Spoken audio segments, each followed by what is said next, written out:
Hello, this is Martin Brossman, And Karen Teedy. and we want to talk about who owns what and where for social media managers, because often we think of the safety that exists in our everyday lives doesn't necessarily map on to the internet. Karen? Okay, for example, everybody's pretty much familiar with what happens in the real world.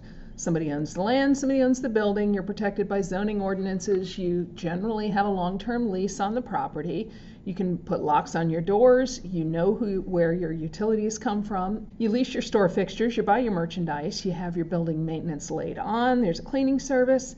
You picked your property mostly for the traffic, either foot or vehicular. There's traffic control in the intersection, something goes wrong, you call the police.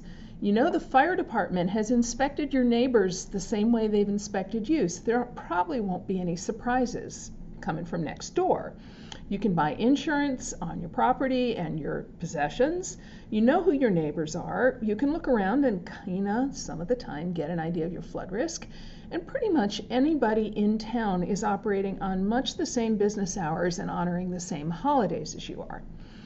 On the other hand, so when you move to the website, we know we've been on the web for 20 years now almost. You have a long-term lease on your domain name, your URL. You have your name hosted, and you follow the hosting company's terms of service. You have login control over your website. You probably have a content management system. You may own a theme and some plugins. You have your content. You can have your website secured and backed up. You can take your stuff, you can take your content and go somewhere else.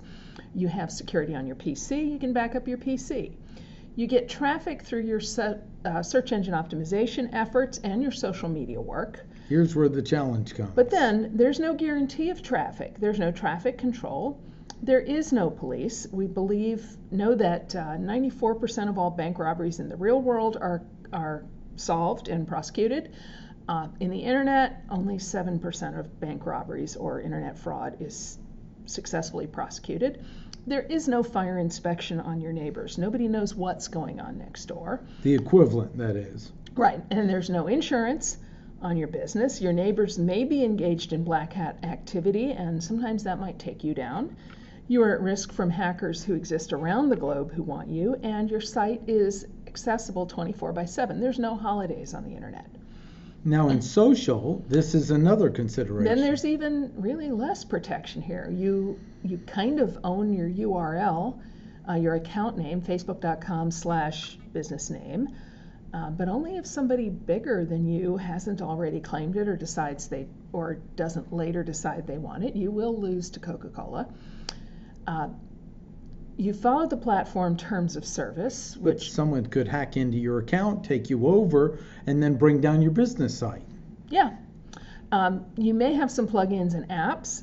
You have content on your site, but pretty much all of the business sites business social media platforms do not have basic business backup. So your content, you can't get it off. You can't take it and go somewhere else. There's not really much security besides your login. There's no traffic control per se, no police protection. You're still vulnerable to no insurance on your Facebook page, that's for sure. And you're still vulnerable to black hat activity, global hackers, and you have to be available 24/7.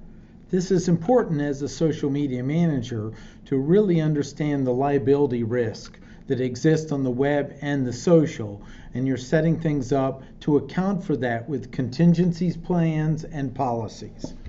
Indeed. So we cover the best practices for addressing the difference in protection and liability that we're used to in the real world compared to what we have on the social media space.